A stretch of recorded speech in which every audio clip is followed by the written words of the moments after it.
travailler depuis 2021 sur la partie préalable au projet agrivoltaïque, qui est l'étude préalable agricole.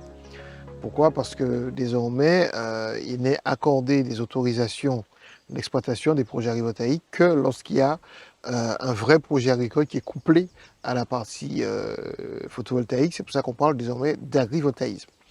Donc nous avons travaillé à élaborer ce projet agricole dans le cadre de l'étude préalable agricole, donc avec toute la partie diagnostic d'abord de la culture du territoire, et puis ensuite après, donc au niveau de la zone, le diagnostic de cette zone, les caractéristiques du sol, les productions donc en place.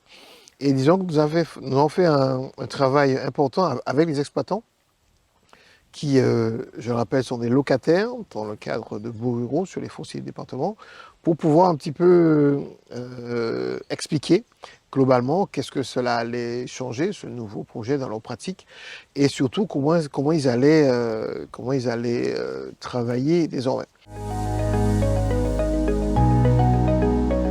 Déjà, essentiellement, ça va changer dans le système de production, puisqu'on va plus travailler comme on est aujourd'hui en plein air, donc en plein soleil. Enfin, pour partie, on va travailler sous des panneaux photovoltaïques qui seront situés à une certaine hauteur, entre 2,20 m et 3,20 m. Donc, un nouveau système de production, de nouvelles contraintes, notamment en termes de luminosité. Il y aura des espaces entre les panneaux photovoltaïques où on sera donc en plein champ. Donc ça veut dire concrètement de nouveaux choix de culture, de nouveaux choix de système de production.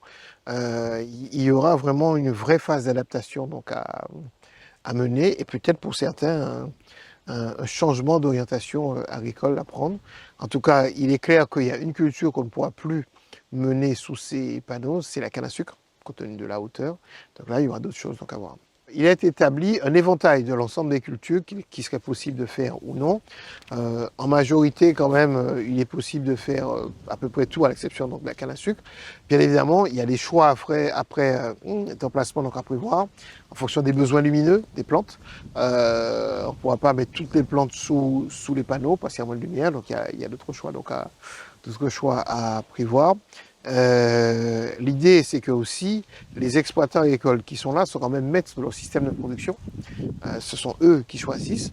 On peut les orienter, mais ce sont eux qui, in fine, définissent ce qu'ils vont produire ou non. Ce sont eux qui investissent. L'avantage, c'est que justement, ils pourront travailler de manière groupée. Et l'idée, c'est qu'à partir de ça, il y aura la possibilité de mobiliser davantage de moyens, des moyens techniques, des moyens financiers, des moyens humains pour pouvoir travailler donc ensemble.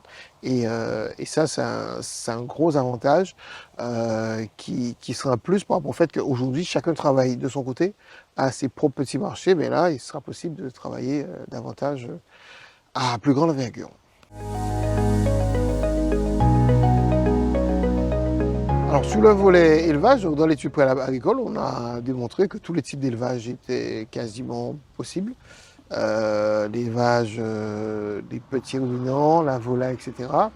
Pour les bovins, il y a quelques précautions donc à prendre, parce que ce sont quand même des animaux qui ont un certain gabarit. Il faudra veiller à ce que cela ne puisse pas nuire aux panneaux.